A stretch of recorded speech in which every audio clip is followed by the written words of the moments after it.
Good day, everybody, and welcome back to another episode of the Haz Mat Guys. I'm Michael Monaco. Let's get into it. Welcome back, everybody, to episode 51, and we are the premier podcast dealing with hazmat response for fire responders, where we give you the knowledge and insight to do our job safely and effectively. I am Bobby Salveson, and I am once again here with my cohort, Mike Monaco. Great What's going day. on, Bob? Great day, great day. do we have 23 people still watching? Zero right now. Zero. But Excellent. it's okay. That's all right, because if you don't know, we already simulcasting this as we record it on our YouTube Live, which is now the new Google Hangouts. So if you don't know what the hell we're talking about, we don't do very much visual except for my magic tricks. Yes. Those And the naked girls that walk behind me, because I'm recording live from a strip club that I run. Always. So it's they walk past. They're not supposed to, but they do it anyway. It's hard to get strippers to do what they're told. If you do not know where we are, please go back and check out the first two episodes of this. Is 49 and 50. We are going down this rabbit hole that Mike thinks I am absolutely out of my mind doing, but it's about law and hazmat technicians. And it is actually very important, despite the fact that he's batshit crazy. Well, all right, so you know what? Let's just get into it. All right. Well, we're just going to set off with exploring a bowel-shaking earth topic. 49 CFR. That means Code of Federal Regulations. Right, which is, if you were to actually buy the book, is about 2.5 inches thick textbook with really itty-bitty tiny writing and probably, 30, 40 pages of just table. Yeah. It's crazy. But the funny thing is that book is only parts 100 to 185, only pertaining to hazmat response. Yes, I should have clarified that if you just want to buy the hazmat version of that book, it's like that. Yeah, man. If all you're doing is listening, 2.5 inches, baby. Yeah, that's some heavy stuff. So, we're going to reference the points in the CFR, that specifically that we're talking about. So if you want to check more into the topic, you can easily do it and read them to expand that if you want, because what we did was we took this enormous document and we condensed it down to about 10 pages. And that's just it's just us blabbing. Yeah, and it's only the sort of important parts. Like there's a lot to it it's very interesting. It's interesting in kind of like a really kind of way. Like you read it and you're like, really? We don't ever do that, but we should. Kind of a thing. So yeah. I guess when all is said and done, we really should start off defining hazardous materials from the point of view of what CFR 49 does. So what do they say about hazmat? All right. Well, so CFR, everybody, listen, first off, everybody has their definition of what hazardous materials are, but the CFR that we're talking about, now remember, this is DOT. This is the guys that deal with over the road, or actually just transportation. They say that a hazardous material is defined as per the CFR as any material or substance that poses an unreasonable risk to health, safety, or property while being transported. It's pretty simple. Pretty simple. Right? Pretty straightforward. I can't imagine anything. I mean, why have a 4,000-page document when that's pretty much clears it all up? I think so. So if you don't want to, if you don't want to follow along, here are some tips. Okay, now reading through this thing, there are some tips to actually reading these governmental documents. And again, I've said this before. I'm going to say it again. These and many like it are free. The NFPA ones, and please don't. I just don't understand the system. Is NFPA, they want us to adhere to them. Oh, but you want to know the rules, you got to pay for them. So these guys don't really charge you an arm and leg, right? Right. Yeah, totally free. So absolutely free. But they're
is some, we're dealing with law, right? So we do need to kind of clarify a couple of things that you really should know going into this. Right. So we'll go back and forth a little bit on some clarifications.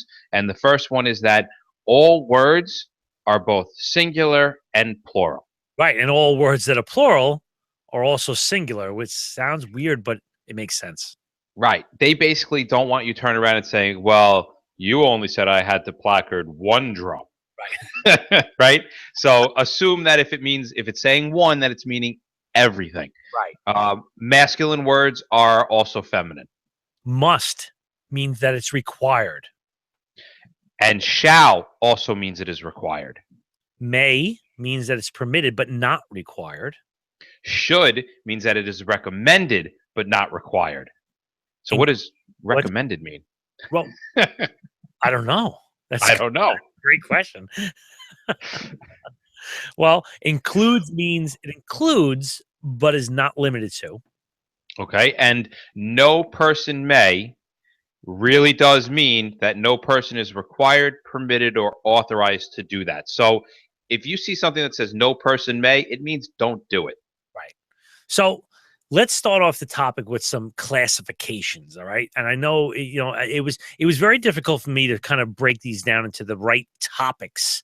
But I think classification is the right way to do it. It's the broadest of the things. And what we really have is the US DOT, the United States Department of Transportation, has adopted the UN, the United Nations numbering system. So that's why we always see those 4 digits on placards and labels. It might say 1203 or what's the 1991, 1017, 35. These are the numbers that we have adopted. Our country has done it, and these are also referenced on the hazard classes and divisions. Okay, so let me explain this to you because this was a little unclear to me, but now I got it. Everybody knows that when somebody says a class 3 hazard, we're referring to something that's flammable, right? A class 3 flammable liquid, blah, blah, blah. Right. Now, there's also divisions. Okay, so this is where they get those decimal points. So we have, let's say, division 2.1, that's a flammable gas. 2.2, non-flammable gas. 2.3, poisonous gas. You see where I'm going with this? Yes, and I just want a quick correction because we'll get somebody that says he meant to say class 3 flammable liquid. Oh, yes. Yeah, class 3 flammable liquid. Good. Yes. Good volley. Thank you. Because 3 is liquid, 2 is gases. Oh my God, I'm sorry. It's quite all right. So they're going to be listed in these packing groups, right? So we have packing groups 1, 2, and 3, and it's really just good to know that packing group 1 is going to be the most dangerous, and 3 being the least dangerous. Right. You know what? I wish they would keep consistency because when you look at like the NFPA 704 Diamond, high numbers are dangerous, where this one is low numbers are dangerous. You look at radiation difference, global harmonization, harmonica. That was a horrible impression of a harmonica. Yeah, I love that. It was like, what's that? That don't matter. All right. So, yeah, it's crazy. There's so many different systems out there. None of them are congruent, and they're changing. Like the NFPA is keeping their system. Meanwhile, his or hers is keeping theirs. Global harmonization just changed everything around, so it's getting nutty. Well, let's discuss this packing group thing a little bit because it's actually, I think, kind of important, right? Would you agree? I would agree, 100%. Okay. So a packing group is a way of explaining how dangerous something is to move about the world. The lower the number, the more dangerous. So 1 is mucho bad. Bad. Very, very bad. Very, very bad. You may have different packing groups for materials with the same class or division. Okay. So basically, if you had a class 3 flammable, which would be every good lieutenant, that would be a liquid, and it could be assigned a group 1, a 2, or a 3. Yeah. Yeah. Right? And the way they would determine that would basically be a setting of value for that hazard. So if we had a class 3. Class 3s would be liquids. So I'm assuming it would be something like the boiling point, the flash point, the auto ignition That's temperature. Like, precise. okay. That is the determining factor with whether it's something, regardless of the class of the division, what packing group it is depending on the flash point and the boiling point. Okay, these two numbers and the material will tell you what the packing group is. Now, this is anything. And now we can put a packing group on anything but a class 2, a class 7, combustible liquid, or an ORM. Okay, let's break that back a second because that was what crap I just threw out there. But a class 2 is a gas, class 7 is a radioactive, any combustible liquid, or an ORM, which is other regulated materials. Now, you also might hear this as ORMI or ORMD. ORMD. You might hear that. What are the differences? Well, domestic and international. The old international. They got you on the door. So this is all. If you want to read up more about this, go have wild with it. It's in 173.2. All right. So what's going to happen if we've got stuff that lands in multiple classes? Okay. What are we doing with that? All right. Frequently, materials will have properties that will meet the definition of more than one hazard class. And so what we would then use is the words primary and subsidiary. These are I'm quoting in air quotes here. This is, do you see my air quotes? I did say, I love your air quotes. Or we can even call this a different division to help us further define the hazard. So one of the things that I learned is about the subsidiary hazard is not always evident. So the only way you may know about the subsidiary hazard is by looking at the paperwork with the driver. They don't have to placard this. All right. So this is kind of mixing my mind up a little here. So I could have two things that are both hazardous, both extremely hazardous for different reasons, but because they're only placarding for one hazard, I may not know that the other hazard exists. I'm doing this off the top of my head. I really don't have this looked up, but let's talk about ammonia. Okay. Ammonia, hugely toxic, hugely flammable, but nobody talks about the flammability. No. Ever. In fact, driving down the road, you see that as a green number 2 placard. Exactly. Non-flammable. It's like right up there with oxygen. Right. And so now you look at this, but on the papers, on whatever waybill or bill of lading, what the hell you're on, they're going to tell you a little bit more about it. And this is the primary hazard is the one that they use to figure out the placarding. And how do they how the hell do they start to figure that out? Well, we'll get on that more in a little later. But if you really want to read up on this, which I actually recommend you do because it was very interesting, 173.2A as an atom. Ooh. You know what I love, Bob? What? I love myself a good table. Oh. A good table, pages long, all different columns and sections, and all my data neatly right in front of me. You got any kind of tables for me? You know what? Love me some tables. The federal government will serve up the hot heaping portion of hazardous materials tables. Nice. I could go for a heaping, steaming portion of hazmat tables. In this section, which is 172.101, we have the hazmat material. Actually, it's the hazardous materials table. I don't want to say it wrong. This kind of, it's like a spreadsheet chart, is muy importante. You like my Spanish time? I do. I like that. Is there a little tilde or an accent that goes anywhere on muy? I'm just going to say ole all the time. Ole.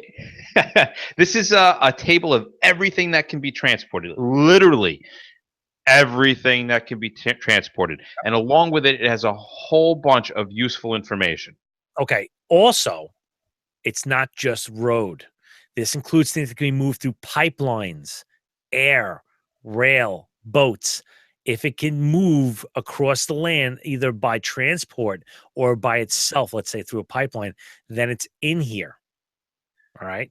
Absolutely. So we're gonna break this down for you. If you're just flipping this open and you look at this massive table, I mean a massive table, there's a lot of information going on.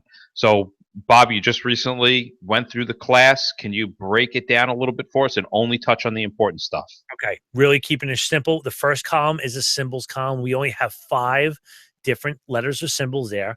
It's really not important to memorize what they are and what they mean. Just know that there is a key and it will help you interpret them. That's it. You want more about that? 172.101B. All right. Let's go on to the next column. Okay, shipping names. This one, it is one. I hate saying this, shipping. Well, I hate saying. I'm going to go off on a little thing. I hate when guys say to class, "If there's one thing you remember this." Everything else. I'm sitting in an 80-hour Haz Mat class. You need me to remember one freaking thing? Yeah, everything else I could have said or whatever. Anyway, this is really important. The shipping name is really important because it is the proper shipping name or the products in question. So on one point, we have to emphasize the proper shipping names are in Roman font, not italics. Italics sometimes mean other information that may confuse you. So it's got to be the regular bold font. If you see italics, disregard it. Okay. It's not what you're looking for. So basically, let's say we had bleach. Okay. All right. So you're saying that italics, it could say Clorox bleach, but in the Roman font, it's going to say sodium hypochlorite. Right. Exactly. Okay.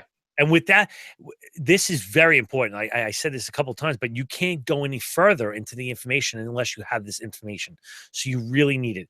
It can be very specific, like gasoline, or slightly less so, something like flammable liquids, NOS. Like not of service? What the hell is NOS?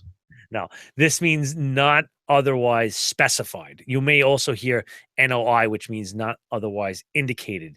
But in reality, it's not feasible to assign a number to every single proper shipping name to the million plus chemicals that we know of. So what we do is basically group them under an NOS. All right. We use this in ERG extensively. If you say, hey, guys, we're looking at a tanker, a 406 who has a 1203 in the back. What's in there? Gasoline. It's gasoline. Well, guys, pick up the ERG. Look up 1203. What is it? It could be ethanol derivatives. It could be, there's like 16 things it could be. Right. So NOS. This is why that table is so big, because they have so many products, and then they narrow those products down into almost like UN numbers and guides. Yeah, right, exactly. Right.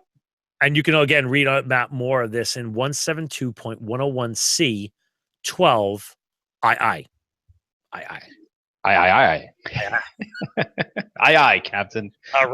Moving along. We're going to find other columns in this guide, but we really don't need to explain them. They're pretty straightforward. You got hazard classes, UN numbers, and other stuff that's just, listen, you want to know more about it, go to 173.2 and 172.101, and you can have a ball with the table. Yeah. I actually do recommend doing this because it's more interesting when you're just like you're opening up and you're like, oh, what's that? It kind of, if you're in a slump, all right, and you're kind of starting to trail and lose some motivation, try opening this table. You're going to learn some stuff.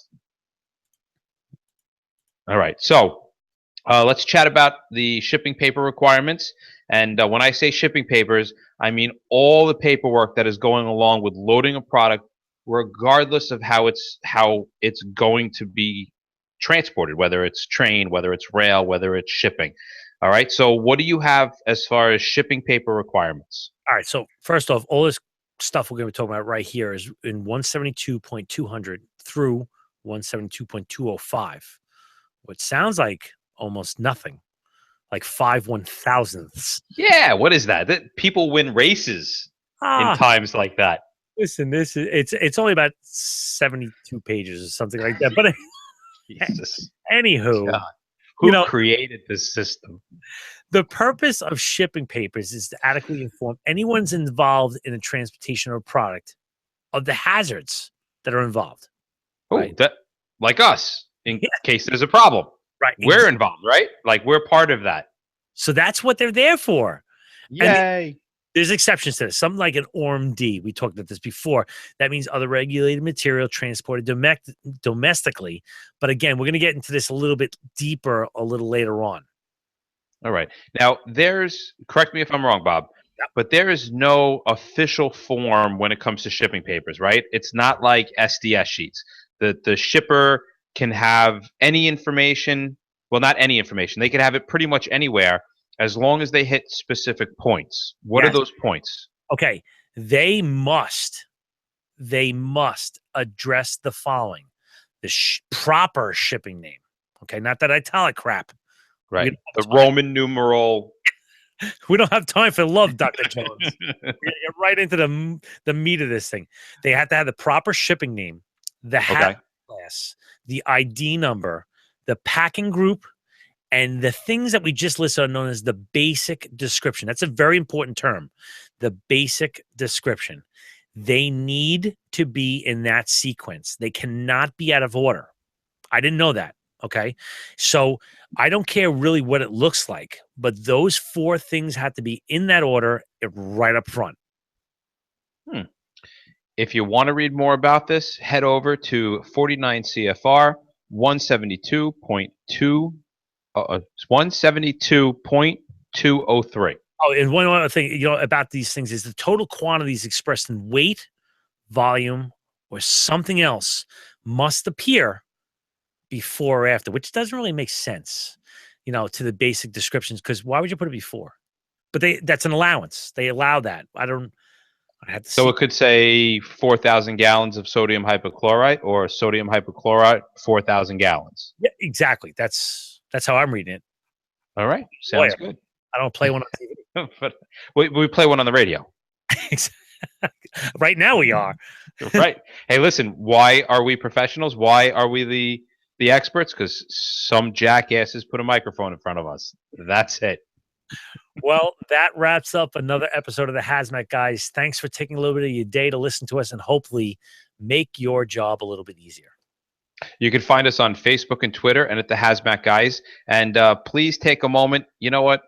Don't leave an iTunes thing. We don't need an iTunes review.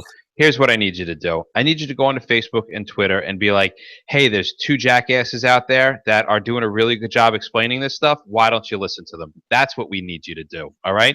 Put in a review of the podcast that way. Or you can call the comment hotline at 843-628-1484. That's 8436-THE-MAT. Right. And we are now recording the show and also producing a live and unedited version of the show on YouTube every week. Right now, we are live. I'm talking to you. So find us on Google+. You can follow us, subscribe to the channel, and you'll be notified when the show starts. And you can either say, yeah, I'm going to listen to these 2 clowns on the radio, or not. Again, that's right. Because, it's either carve my name into a wooden beam and hang myself, or listen to these 2 guys. Either one is perfectly acceptable. We look forward to hearing your feedback, again, only if it's positive, about any kind of information on the show. We absolutely love to hear about instances, things that you were part of. We want to get... What's up? I want the hate mail. Do you want the hate mail? I like the hate mail. We get it. We get hate mail once in a while, and it's fun. I really do enjoy the hate mail. But let us know if you were part of something. And I don't care. It may seem so insignificant, but I promise you there's so many things outside of the area that me and Bob work that we will never see, even if it's small or little. We would love to hear about it, hear about what you did, hear about what happened, and get you on the show. It's part of what all this is about. So if you've got something, send us a note at feedback@thehazmatguys.com. Remember, guys, don't just get on the job, get into the job.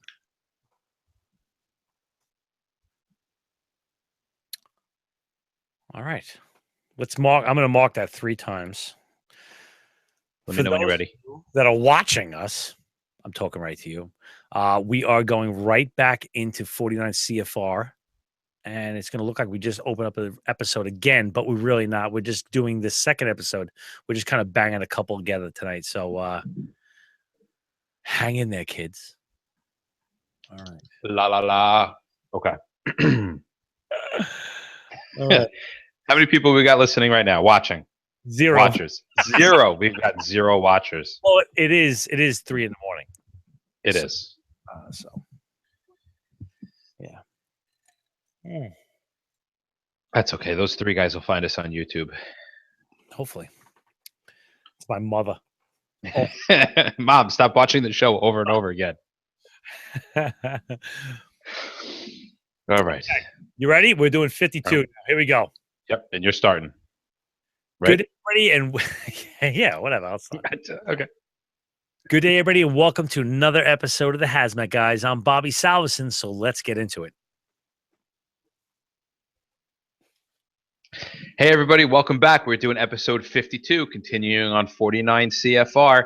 Don't forget, we are the premier podcast dealing with hazardous materials response for the fire responder. We're here to give you the knowledge and the insight to do our job safely and effectively. I'm Michael Monaco. Glad to be here with my co-host, Bob Salverson. Oh, hello, Bob. Hooray, hooray. Here we are once again. Good times. Great hits. Great. Great hits. You are listening to the award-winning Haz Mat Guys. Yeah, we just got the... Yep. Bob just printed it out and gave it to us. I make plaques. I can make us the intergalactic commander if I want to. Yeah. If you haven't been listening, now we are about 4 episodes deep into this. We are talking about laws, hazmat laws, which sounds like a huge yawn. However, I cannot stress to you how important this is if you want to be a player. If you want to keep yourself out of trouble, and I'm talking about on the fireman level, then you probably should listen to this. If you're an officer, I think you should listen to these over and over. We have gotten feedback from officers just saying, I didn't even know what I didn't know. Yeah, without a doubt. But don't just listen to it over and over again. Re-download it over and over again. That's really, that's the way to go. Every time. Because it's, they wear out, Yeah. You don't want to listen to an old MP3. That's just, ugh. Listen, we update. You got to get the updated stuff. But listen, if you're the guy that's making the calls, calling the shots, and you don't know this game, if you're a Major League Baseball player and you go on the field and you don't know what a ground rule double does, shame on you. All right? shame on you. I'll flat out say it. You should be. It's a ground rule double. I don't even know what baseball is, so don't even ask me that. Somebody said the reference. I said, all right, I'll bring it up.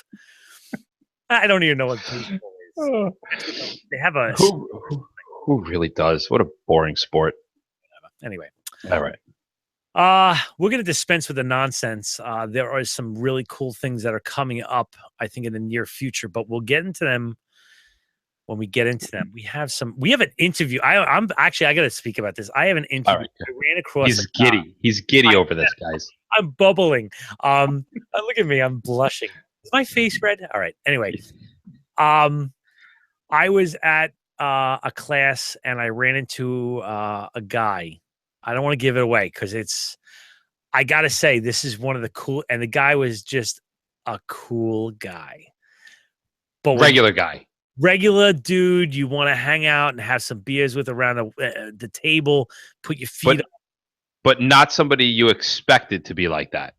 I ran into this. I was introduced. I mentioned the podcast and said on a whim, would you want to come on? And he was like, hell yeah, man. I was like, all right. All right, cool. I'll call you. And he's like, yeah, give me a call. Here's my email. And I've been feverishly typing out questions and rephrasing. This is going to be like, for me, it's going to be a big deal. So that's coming up. We have a couple of interviews that I'm kind of excited. I've been cultivating really quietly, but good information. Good stuff. Yeah. We love a good interview. So, you want to just crack this nut open? Yeah. Listen, I know we're kind of in the middle of a topic. We were going through stuff, but I'd like to stop and explain a little bit further on an acronym that you were using over and over again. I think it deserves a little bit of focus. You good with that? Yeah. Listen, I'll bang this out because this is one of those terms that we sometimes hear guys reference as passing. It's an OMD. Well, what the hell's an OMD? So let's break this out a little bit. An OMD is a marking for mail or shipping in the United States that identifies other regulated materials for domestic transport only. Okay. What this limits is the packaging label on. All right. What limits this packaging label is the size, form, quantity, and packaging. It also has a limited hazard during transport. So, Mike, what limited means, I have no idea. Yeah, I don't have that's a pretty wide ranging word, limited. Right. I do know that it's generally consumers commodities, Right. right? So this is stuff that people, residents, non-trained personnel are going to be using, and it's packed and distributed in quantities and forms that is intended for, I guess it would be for resale or for retail, right? So your Home Depots, your hardware stores, your all that stuff, and it's designed to be consumed by an individual at like a house or household purposes or used for personal care. Right. That's pretty much all I really know of that. All right, then the term also can, and I want to go off that, but they can also include certain drugs and medicines. But this is the big one: is that everybody says, "Oh, who's the biggest shipper of hazmats across the United States?" UPS and FedEx. Well, both UPS and FedEx grounds do not require a hazardous shipping contract to ship ORMD packages. And that's except, Alaska and Hawaii, obviously, because they're over the water. But I think it's utterly silly. So, really, how does somebody transport on UPS ground or FedEx ground anything else to Hawaii? How the hell are you going to ground? I can't drive to Hawaii. That's retarded. Submarine with wheels. That's retarded. Anyway, I'm going. You know what? I'm going down a rabbit hole. I don't have to go down. But the United States Postal Service, the USPS, will accept an ORMD package only for materials intended for domestic surface transport. It is prohibited for international. So it's impossible to have an ORMD that does not fit the criteria for a limited quantity. Okay, so we're saying small quantities. First, an item is determined to be a limited quantity, and then it is determined if it can be reclassified further to become an ORMD.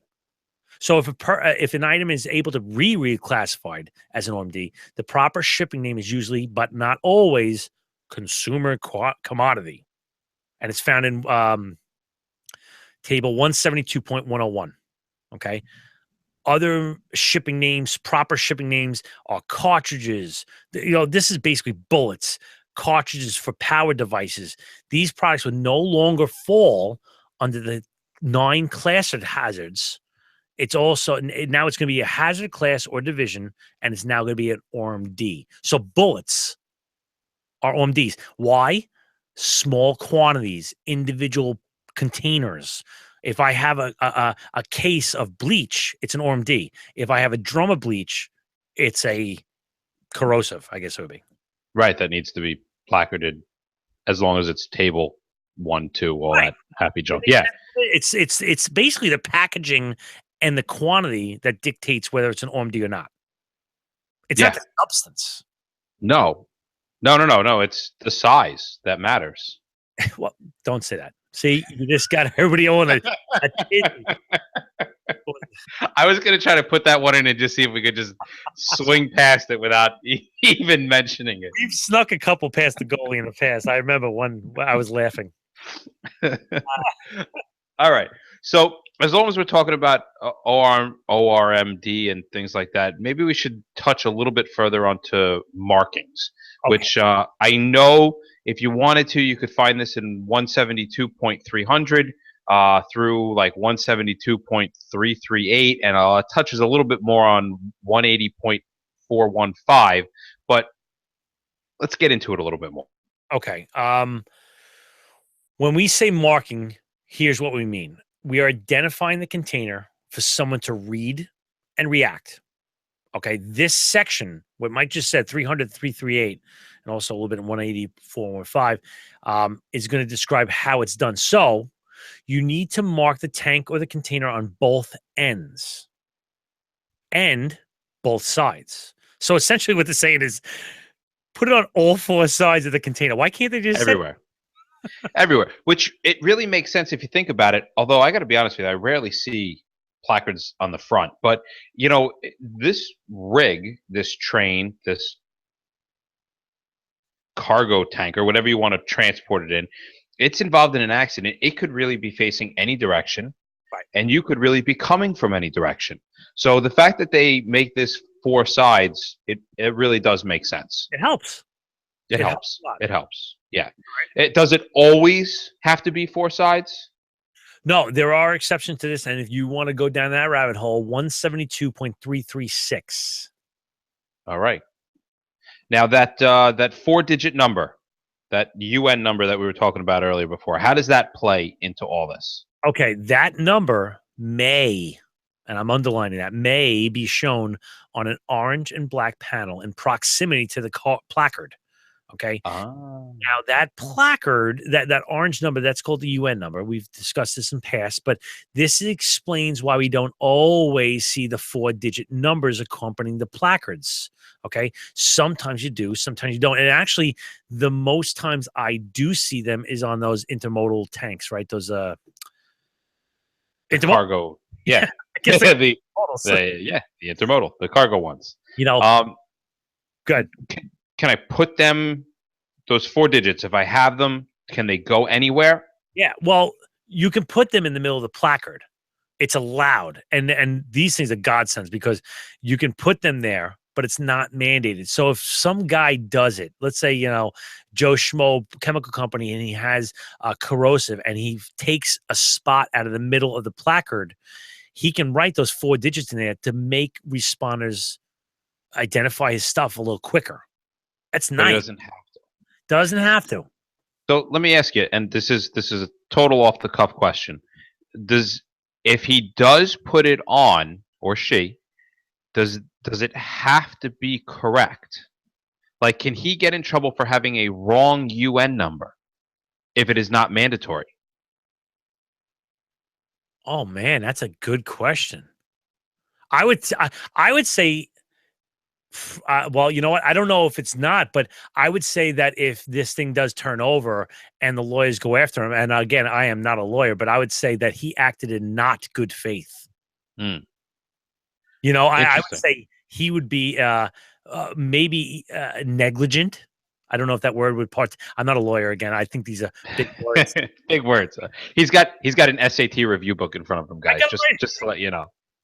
All right, an LSAT review. Yeah. Well, I asked that because I really want to emphasize that with all this stuff that we talk about, all these placards and all these UN numbers, don't just take for granted that we are absolutely dealing with the product that is on there. It should be in the back of your mind. This is what they say it is, but always be wary and always be ready to get something that you're not expecting. Dude, you can have the guy pulls over in a tractor trailer on the side of the road in a McDonald's in Elysville, Pennsylvania. I just totally made that up. I don't know if that's okay. And some punk kids, while the guy's in the back getting a nap, switch over the placards. They flip the is he responsible? I guess he would be. I'm sure he has to do the walk around anytime DOT says that or something like that. But come on, are we really? Yeah. I know people who have literally just ripped off DOT placards from the sides of trucks just walking by. They should be ashamed. They really should be. Unbelievable, those people. But getting back into this, I don't want to cast any stones or whatnot, but I might know that guy. Anyway, here's an odd exception. Cargo tanks that are transporting compressed gases or cryogenics. Man, let me say that again. I'm not even going to cut that out because that's just shameful.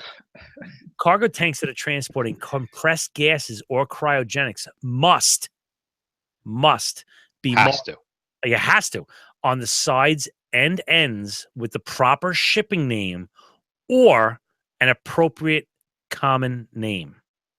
Which is why you can always approach a cryo tank and you know exactly what you're dealing with. It always says liquid oxygen, liquid nitrogen, liquid helium, Now, liquid hydrogen.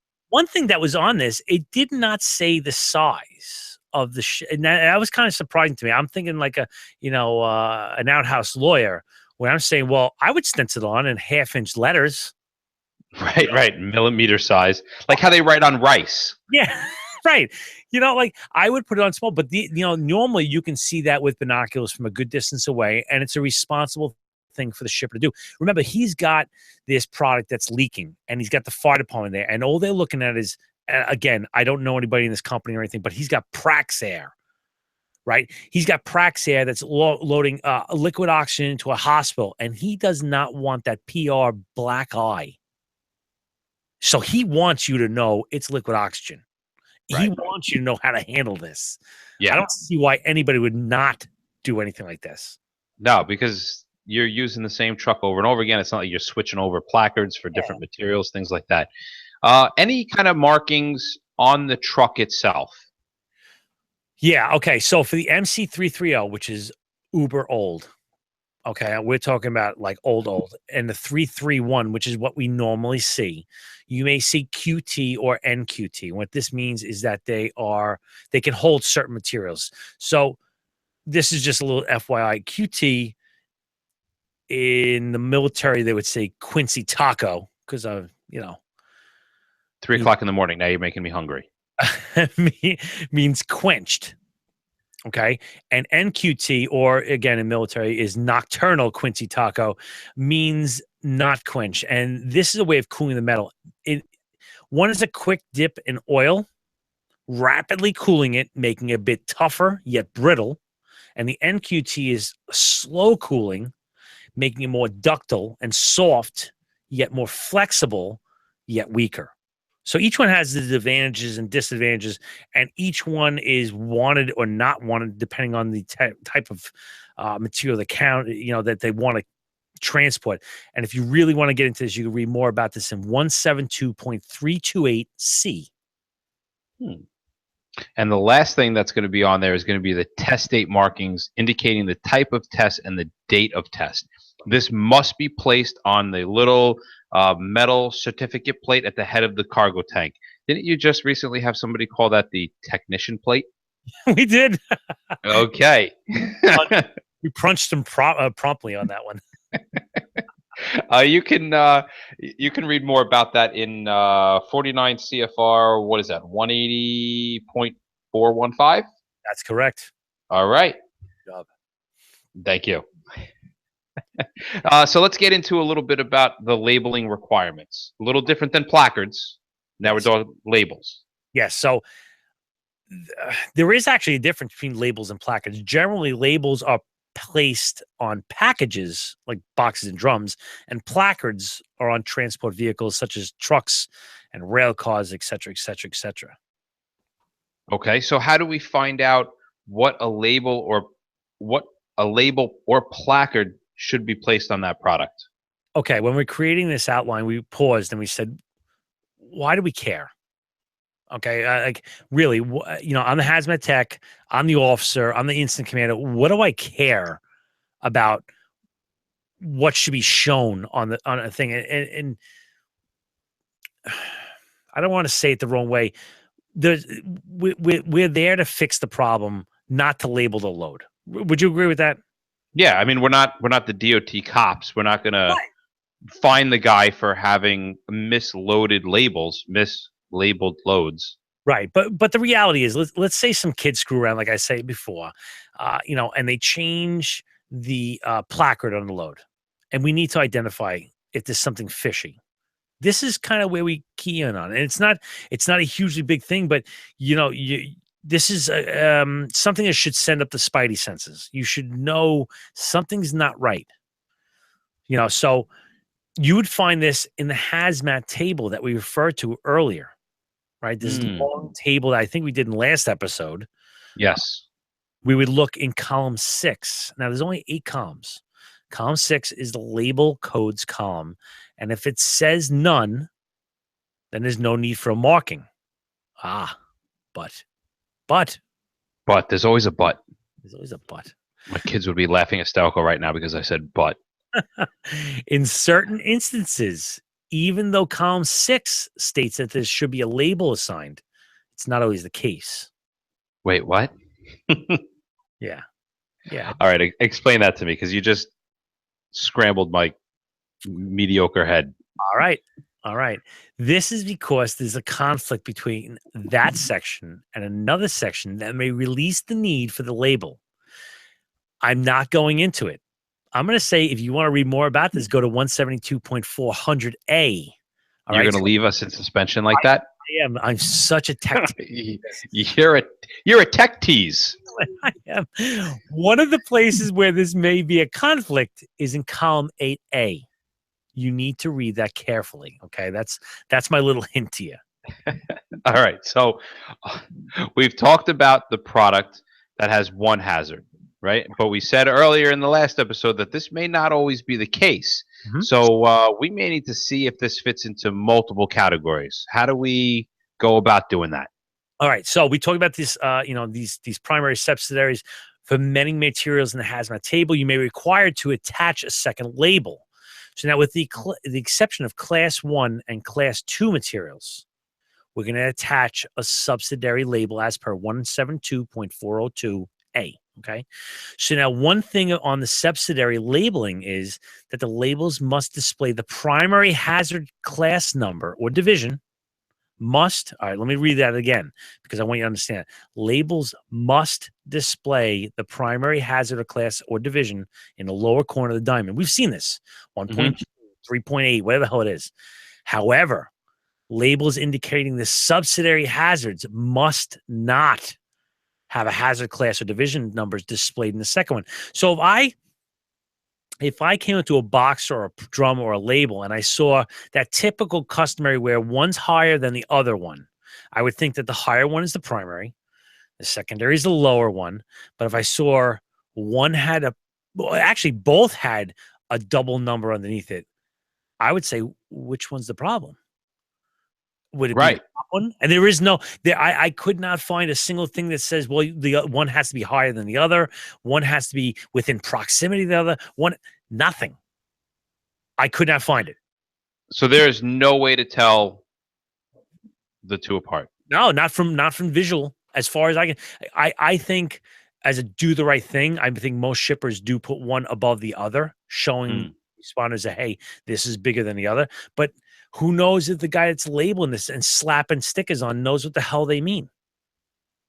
That's true too. So this is another reason, and you should know this. You should know this because you need to understand that if you get in the back of that cargo container and you suddenly see a lot more hazards than what was depicted on the outside, this is the answer to, well, why the hell is there 5 hazards inside this container and it was placarded for only 1? Right. So now the good stuff. Let's get into placarding. Ooh, the big ones. I love a good placard. Everything you want to know about these placards, guys, we're going to go over them fast, but you can find them in 172.500 all the way to 172.519. Okay. So what do you got on the Bob? All right. They're required to be displayed on cargo tanks containing hazmats. It's a profound statement, isn't it? Deep. Real deep. The reason why they want to use them is to alert, again, everybody that something's in here that if it's let out, it's going to hurt you. Right? Yeah, absolutely. So in order to figure this out, what we need for the placard, we need to go to the Haz Mat table and check column 3. All right. That's the classifications basically. And you can find that and you can flip over to 172.50 floor, which is placarding tables. Okay. And check what placard must be displayed. Now, this was very interesting to me. On a side note, that when you're doing this, you may want to check table F. Okay. There's a table F in there to see if there are any exceptions to this. Okay. I don't know exactly what that means, but I was told you might want to check that. So I'm putting out to all our faithful listeners that you may want to check that. In sections 172.519 through 172.560, they go ahead and they go through each placard, what it means. And I was honestly amazed at the things that I did not know about placards. I urge you to check this short section out. It's not terribly complex. I'm going to give you an unsolicited props. Well, I read this, and this is right out of the Ifs the Technician's book. They have a fantastic breakdown of this section in their book. I recommending you getting your hands on this book. Buy it, lend it, steal it. So what kinds of things does it?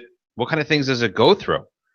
Okay, it specifies what they are to look like. There is actually something that tells you it's supposed to be yellow or black or blue or purple or pink. It says the color, the font, the dimensions. It also addresses the modifications. Did you know that you can modify these things? No. That's I right. thought the picture was the picture and that was it. Oh, see, this is where those UN numbers can be inserted. That's We did talk about that.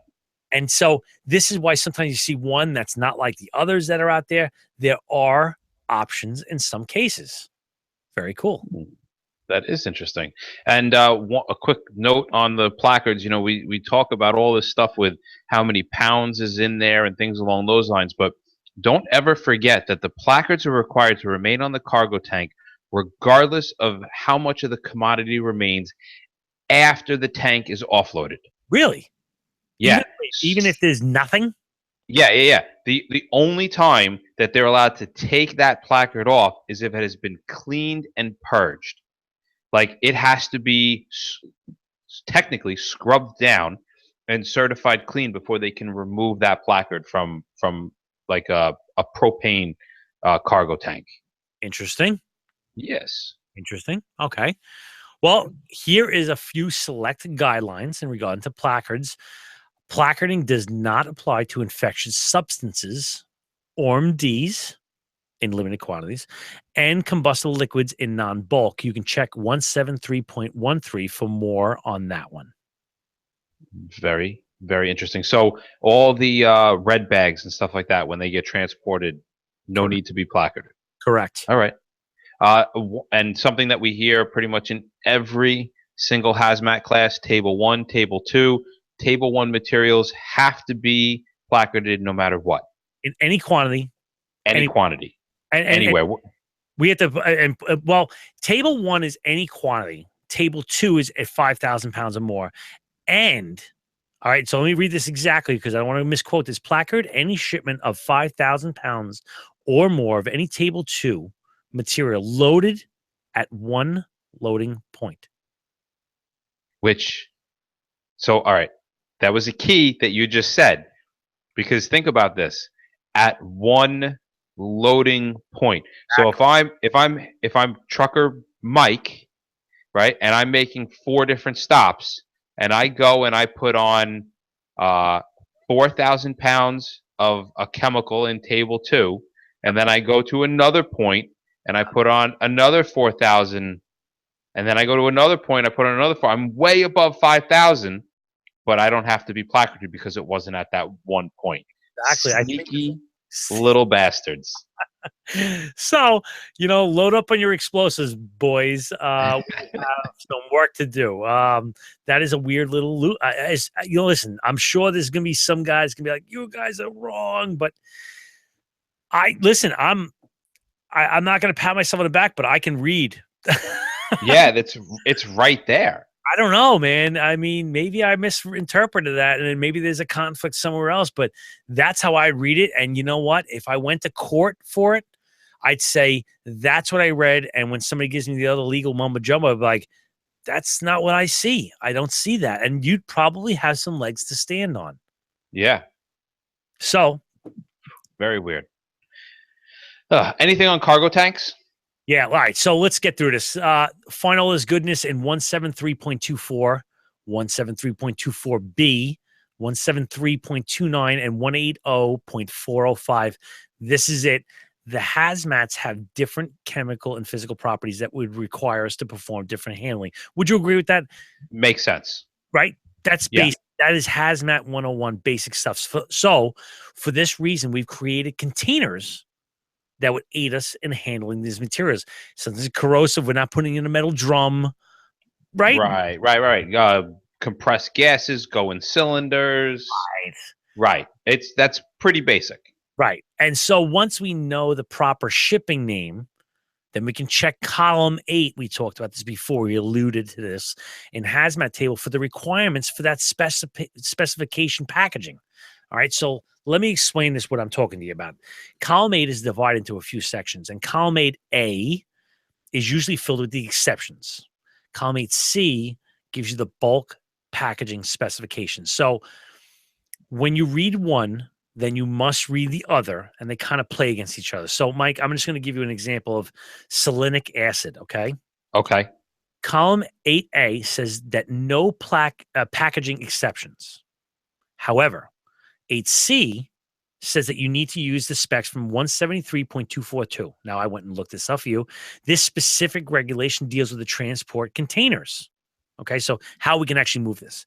So the shipper now has a bunch of different options to transport it. He can put it in little plastic bottles, but this guy wants to move the big game, right? So he continues to completion with the selenic acid example. And we say that he selects a DOT 407, the chemical hauler, the workhorse of the work fleet, right?